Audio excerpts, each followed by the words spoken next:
si l'intelligence artificielle, je dis bêtement, là je dis vraiment en gros, si c'est plus intelligent que nous, qui on est nous? Vous voyez la question? Ça, je ne sais pas si ça vous fait un peu ça. Nous, on est qui les humains si on a un cerveau plus petit que la machine? Qu'est-ce qu'on va devenir? On en est un peu là. Alors, défrichons la question. Qu'est-ce que l'intelligence humaine? Alors, l'âme humaine, ça c'est Aristote qui dit ça. Et ça c'est vraiment très intéressant, c'est un peu dans un début de définition mystérieuse. L'âme humaine est en quelque sorte toute chose. Comme la main qui peut tout saisir et faire de tout un instrument, une découverte. En gros, c'est l'instrument de l'instrument d'une certaine façon. L'âme est apte à recevoir toute chose et à partir de ce qu'elle reçoit en tant que sujet connaissant, elle peut abstraire, faire une abstraction, comprendre l'universel. En gros, l'âme, c'est comme une pure feuille blanche. Le fait d'être absolument réceptif, tant le particulier que l'universel. Par exemple, là, je vois Annecy, puis tu es assise devant, je suis oublié. Donc je sais que de façon particulière, il s'agit d'Annecy, mais je sais que c'est une personne humaine parce que je fais l'abstraction. Et donc je sais que les personnes humaines, elles sont comme ça, quelque chose du style. Donc en gros, l'âme, elle n'a, entre guillemets, tellement pas de détermination, elle est tellement feuille blanche qu'elle peut recevoir toutes les déterminations. D'accord ? C'est comme par exemple, si je vous fais une comparaison à 2 sous. Nous, dans notre vie spirituelle, plus on est abandonné à Dieu, plus il peut agir en nous, tu vois. C'était un peu, après, ça vaut ce que ça vaut, parce qu'on peut dire ça comme ça, mais c'est pas si simple. Bon.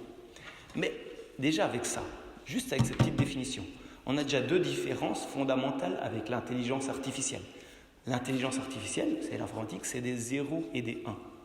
Donc, l'intelligence artificielle n'est pas du tout feuille blanche. Elle n'est pas capable d'abstraire le particulier vers l'universel, parce qu'en mathématiques, aucune régression est universelle, ça reste des points. Donc, l'intelligence artificielle, d'une certaine manière, elle fait uniquement du particulier, et l'amoncellement de tout ça, ça fait du quasi-universel. Par exemple, si tu veux penser au banc, voilà, parce que là, avec Jean-Baptiste, cette semaine, on a fait un magnifique banc à Saint-Joire, donc on y pensait. En fait, l'intelligence artificielle, elle aurait tendance à voir tous les bancs qui existent sur Internet surtout, et puis à se faire plus ou moins une image du banc. Mais nous, les humains, on a une image universelle du banc en nous, et qui est objective. Vous voyez ce que je veux dire ? C'est une différence ontologique absolue. Parce que nous, on a l'abstraction. C'est quelque chose d'autre que des machines qui font un amoncellement de choses de plus ou moins quoi. Ensuite, une autre définition pour l'intelligence humaine. Ça va, vous suivez ou vous suez? Ou les deux? Les deux, ok. Non mais c'est normal parce que là, il ne faut pas qu'on dise des bêtises, c'est à peu près, donc on est quand même dans du... Voilà quoi. Bon, autre définition. Connaître, c'est-à-dire l'intelligence humaine, connaître, c'est en quelque sorte être l'autre en tant que soi-même. Par exemple, quand je regarde ce siège, le mécanisme de la connaissance, même si nous on ne le conscientise pas toujours, c'est comme si je devenais siège en tant que moi-même pour pouvoir intégrer le siège en moi. Vous voyez ce que je veux dire un peu ? Et donc, ça signifie pour nous, attention là c'est compliqué, que ça nous garantit finalement une connaissance infinie.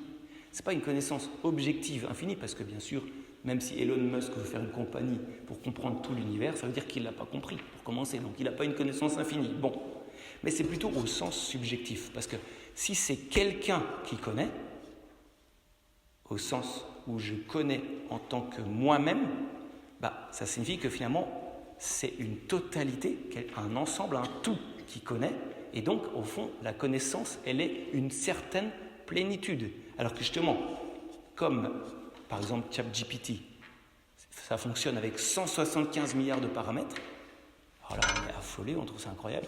En fait, la question, c'est le fait du paramètre.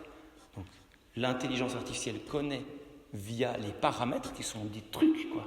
Alors que moi, je connais. Vous voyez ce que je veux dire ? Vous voyez la différence ? C'est que, au fait, moi, dans mon concept de siège, il n'y a pas de trou. Puis pour ChatGPT, oui. Vous voyez un peu le truc ? Bon. Attends, je veux pas trop m'étendre là-dessus parce que c'est aussi un peu...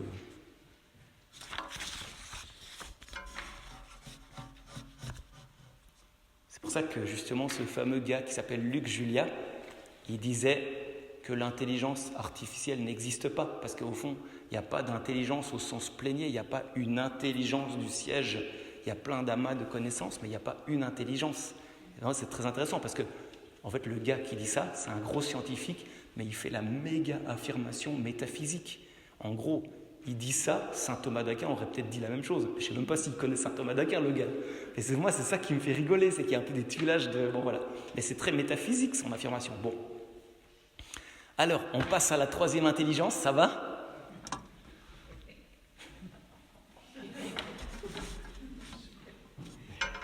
L'intelligence eucharistique.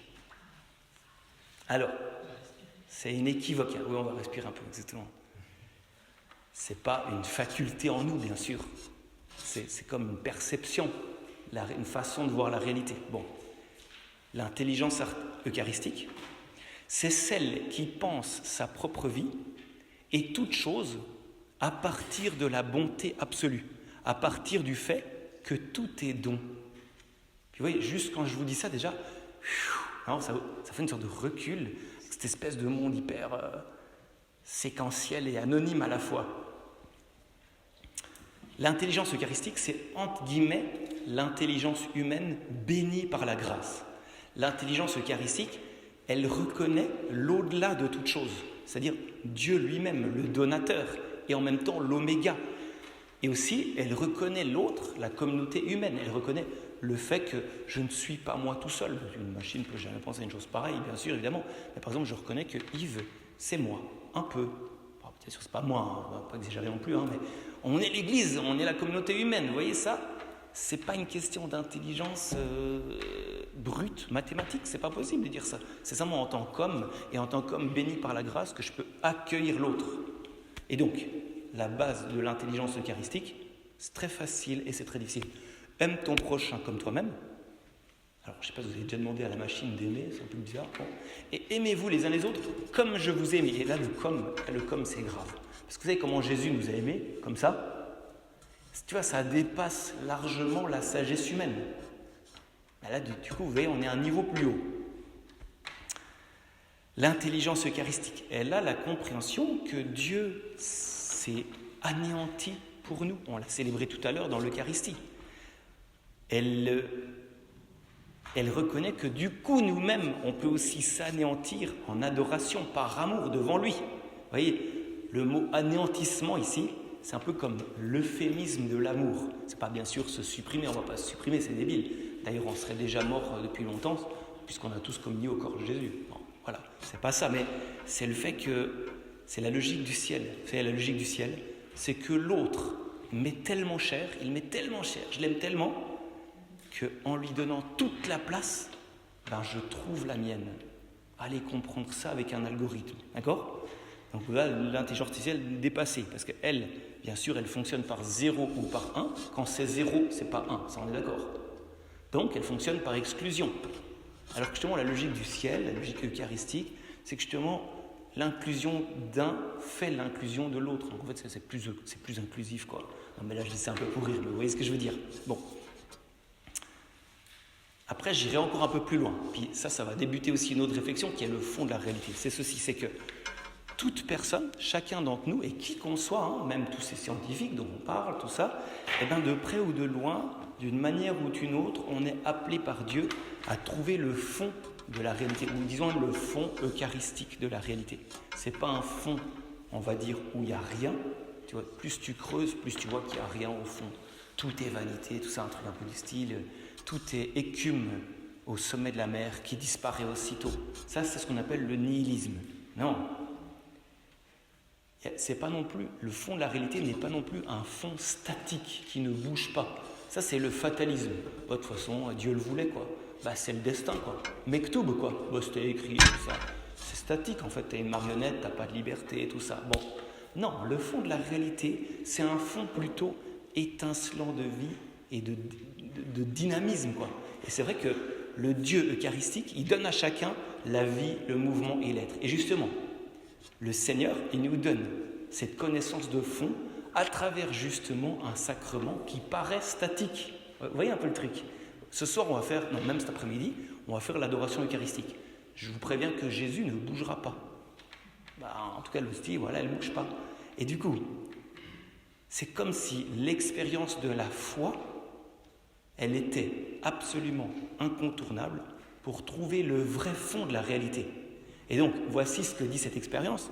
L'hostie, elle est blanche, elle ne bouge pas, mais au fond, c'est une sorte de, on va dire, une rosace colorée qui reprend tout ce que le ciel éclaire de la terre. C'est-à-dire le ressuscité nous ressuscite. L'hostie n'a l'air de rien, mais en réalité, il y a quelqu'un. Et il y a même le fondateur et le recréateur de l'univers.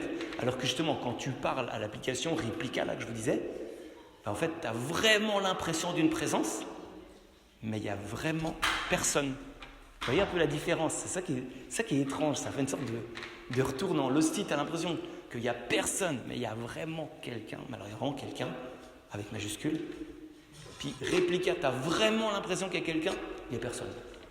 Ça, c'est quand même étrange. Puis justement, le saut du rien apparent au tout, en fait, c'est le saut de la foi. C'est-à-dire que Dieu t'amène plus loin. Vous voyez un peu le truc. Et ça, c'est quelque chose qui est grave, quoi. Bon. Parce que l'intelligence artificielle, elle fonctionne que par, on va dire, à partir de données observées. C'est-à-dire, c'est, comme on a dit au début, un ensemble de données observées et agglutinées en vue d'une application. Mais elle peut faire qu'observer et puis une approximation de la réalité. Elle ne peut jamais faire, disons, le détour par le fond de la réalité, par le donateur de toute réalité. Donc, on reste purement dans l'extérieur. Donc, voilà. Je crois que vous voyez plus ou moins de quoi il s'agit. Je ne vais peut-être pas trop mettre en arche, parce que là, il est quelle heure ? Ah, on arrive au bout de notre première partie quand même là. Voilà. C'est vrai qu'il y a aussi cette question de l'au-delà, de la mort. C'est-à-dire que finalement, tu prends l'application Replica, pour revenir une fois sur elle, pour vivre le deuil. En fait, avec le Seigneur, justement, comme il a passé le ravin de la mort, et je dis le mot passé, c'est très important ce mot passé, en fait, lui, il peut t'emmener au-delà de la mort. Que justement, à la rigueur même, tu peux dire comme Saint François d'Assise, ma sœur, la mort, parce que tu sais que tu es avec le bon berger, tu sais que la mort peut devenir un don, puisque on est baptisés tous dans la mort de Jésus. Pardon, je répète tout le temps ça. Pardon, mais je le redis encore une fois. Bien sûr, on n'est pas fait pour la mort. Bien sûr, on n'est pas baptisé dans la mort tout court. La mort, c'est affreux. Mais sauf si Jésus la rachète, on est baptisé dans la mort de Jésus. Vous savez ce que c'était la mort de Jésus ? Un immense alléluia, un immense don à Dieu. Et en fait, nous, tu vois, on se trempe là-dedans, c'est ça le baptême. Et en fait, ça te permet de passer toi-même. Alors que justement, en fait, l'intelligence artificielle ici, elle permet d'éviter, d'escamoter, mais jamais de traverser. Voilà. Ensuite, autre chose qui est un petit peu plus métaphysique, c'est que l'intelligence artificielle, c'est un pur calcul, ou calcul de calcul, combinaison de calcul, etc., etc. Calcul sur du calcul, itération de calcul, bon. Mais l'intelligence eucharistique de la réalité, elle t'invite aussi à avoir le sens du tout et du rien. Par exemple, Jésus, donc le tout et le rien. Jésus, il dit lui-même, tu es fou, cette nuit même, on te redemande ta vie. Vous connaissez ce passage ? Tu es fou, cette nuit même, on te redemande ta vie. C'est-à-dire, tu as amoncelé des trucs, des machins, tu as fait des richesses et tout, puis Jésus dit, t'es fou, tu vois, cette nuit, tu mourrais, tu vois, c'est tout ou rien. Vous voyez ce que je veux dire ?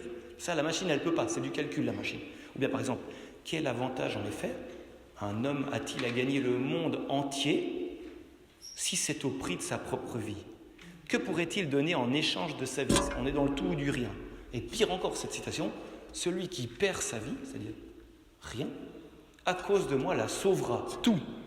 Puis vous voyez, ça, on est hors du giron de l'artificiel, on est totalement hors du giron. Donc, cette intelligence eucharistique, elle est capable de considérer l'existence humaine comme un tout ou un rien. L'intelligence artificielle, elle, c'est un faisceau technique. La vie humaine, même si c'est la vie humaine, quoi que ce soit comme vie, ce sera toujours mesuré à l'aune, à la mesure de quelque chose. Alors que justement, donc la vie sera toujours quelque chose. C'est quelque chose, c'est entre tout et rien. Puis là, justement, ce ne sera jamais un absolu ou un néant. C'est hors de ses possibilités. Voilà.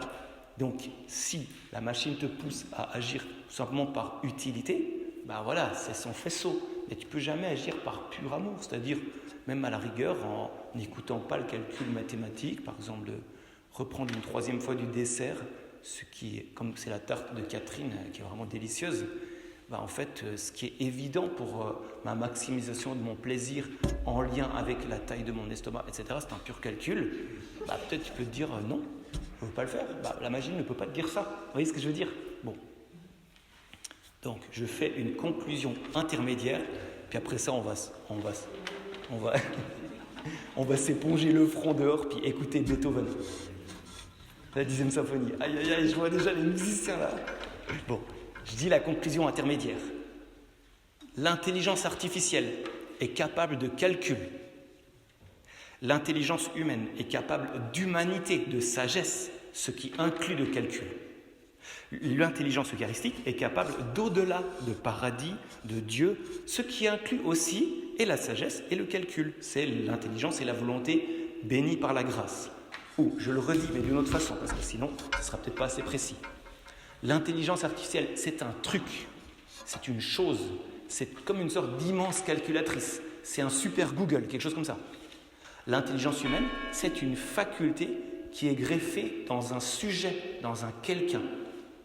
Également, notons au passage, parce que là il y a une équivoque aussi, l'intelligence humaine, c'est aussi le sens de la sagesse humaine, c'est-à-dire le recul qu'on peut avoir sur soi. Mais là, du coup, on ne parle plus de la faculté, mais de l'idée d'une perception du réel qui prend un recul sur la réalité brute. Okay ? Deuxième chose. Troisième chose, l'intelligence eucharistique, ce n'est pas une faculté, c'est plutôt une certaine perception du monde, comme la sagesse d'ailleurs, mais c'est plus la sagesse de ce monde, c'est la folie de la croix et de l'amour de Jésus qui permet de voir toute chose à travers ce prisme.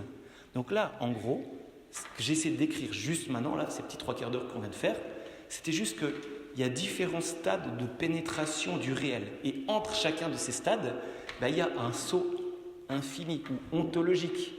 Donc voilà, c'est pour dire que entre chacune des deux choses, c'est un univers d'une certaine façon. Donc c'est pour dire aussi aux sœurs qui nous écoutent dans les chambres médicalisées, pas toutes les sœurs sont là, il y en a certaines qui peuvent entendre l'enseignement depuis leur chambre, elles n'ont pas pu rejoindre en direct tout ça, en fait que vous êtes infiniment plus puissantes que toutes les chatbots et que toute l'intelligence artificielle réunie. Et oui, parce qu'elles peuvent aimer. Donc voilà, c'est déjà réjouissant.